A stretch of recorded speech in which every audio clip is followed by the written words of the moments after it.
Саламатсыздар. Академиялық кескіндеме онлайн курсы.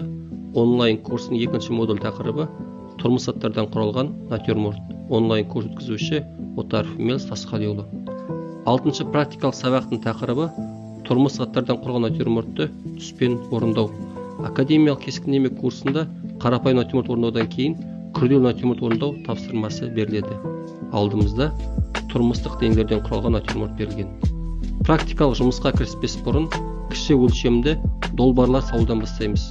Оның мақсаты ұсақ детальдарға мән бермей, негізгі реңдік қатынасын табу мен композиция орналасу ережелерін меңгеруді үйрену.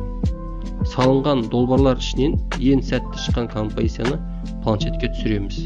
Практикалық жұмыс жасауға бізге қажетті құралдар: планшет, көлемі 60-40, гуашь бояуы, қылқалам және палитра мен су құюға арналған ыдыс.